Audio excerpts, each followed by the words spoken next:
Ave Maria Purísima, sin pecado concebida, sin pecado concebida, sin pecado concebida. Sumainyo ang kapayapaan. Halina mga mahal ko, kayong naghahanap ng katwiran ng Ama. Tigibin ninyo ng kapayapaan ang inyong kaisipan.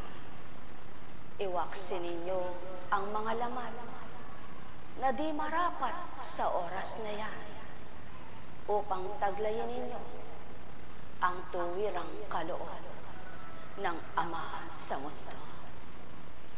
Halina mga mahal ko, kayong nagtataglay ng pag-ibig sa Ama, naghahanap ng kanyang kalooban. Tigibin ninyo ng galak ang inyong mga puso upang inyong madama kung paano umaliw siya. Halina mga kapatid kong may karamdaman, pisikal man at espiritual, kamti ninyo aking alay.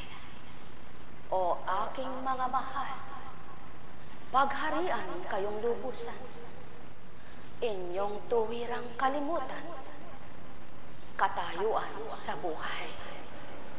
Bagkos ang oras na ito, ilagak niyong totoo, buong kababaan, buong katapatan, sa Ama ang buhay, upang kung paano layo niya'y iyalay ang buong katotohanan, kamti ninyong tuwiran. Sapagkat ang naghahanap sa Ama ay nakasusumpong ng liwanag. Ang kumakatok sa Kanya ay pagbubuksan niya. Kaya nga't ang pasubali, pakalinisin ninyo isip at damdamin ng inyong madama pag-ibig ng Ama. Sumayin niyo ang kapayapaan, mga minamahal.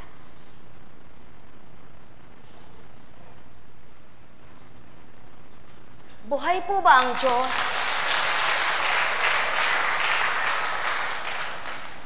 Buhay na buhay ang Ama.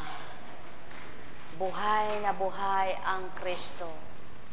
Buhay na buhay ang Espiritu Santo.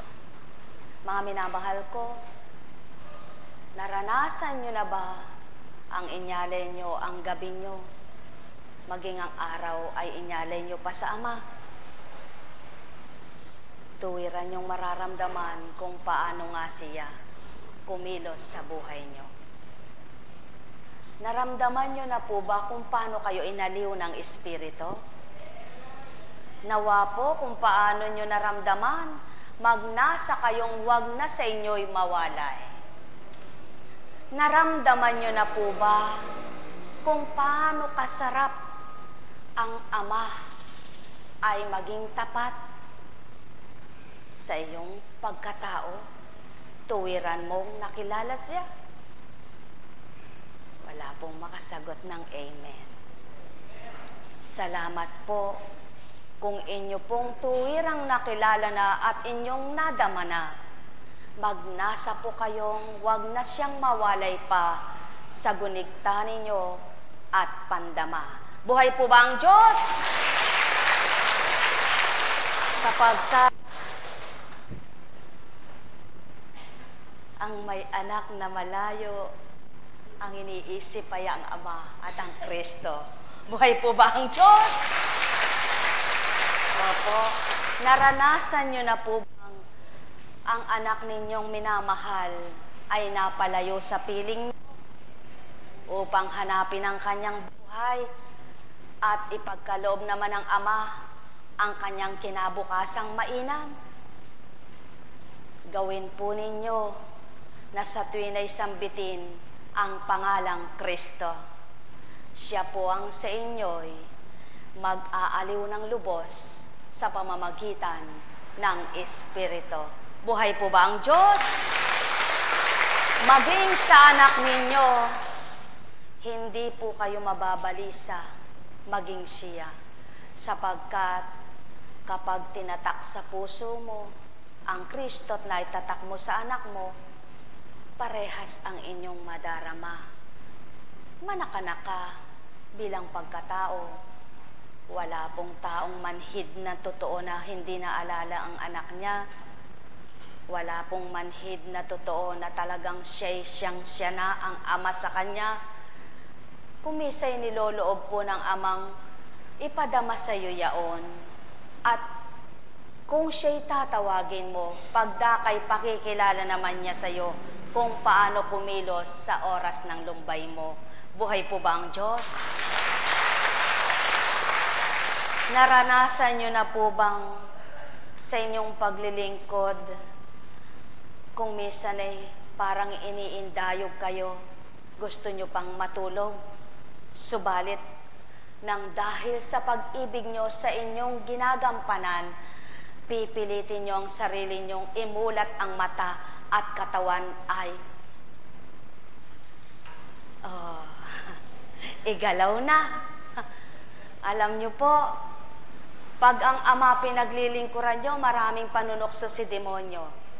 Naroon kung kailan ka nakikilos para sa kanya, ibibigay niya yung malalambot ka, inaantok ka, para bagang balisa ka.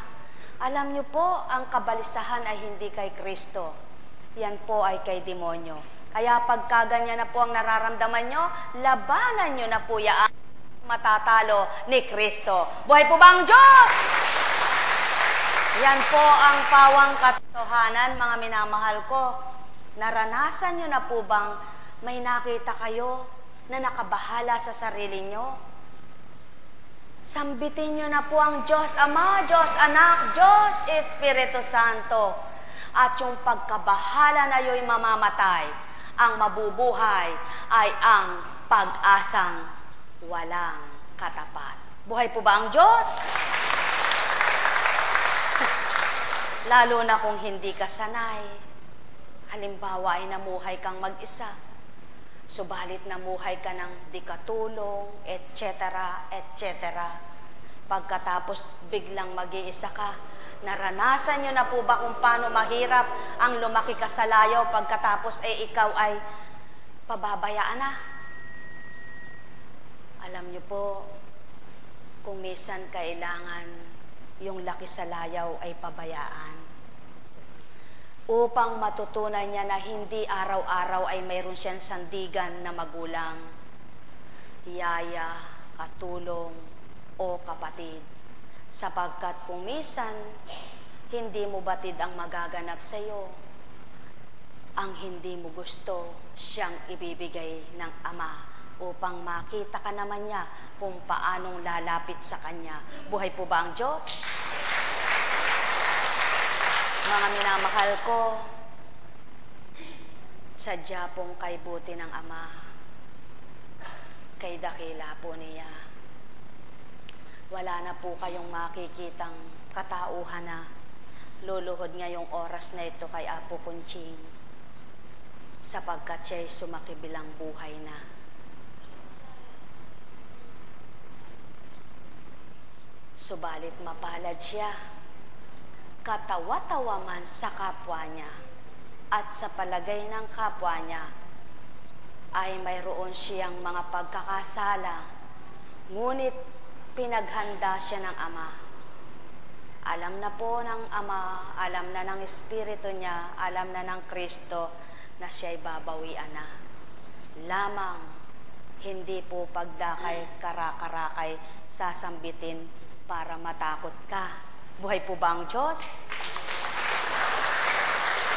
Kung hindi ang Ama, binibigyan ka ng kaaliwan, binibigyan ka ng katatagan,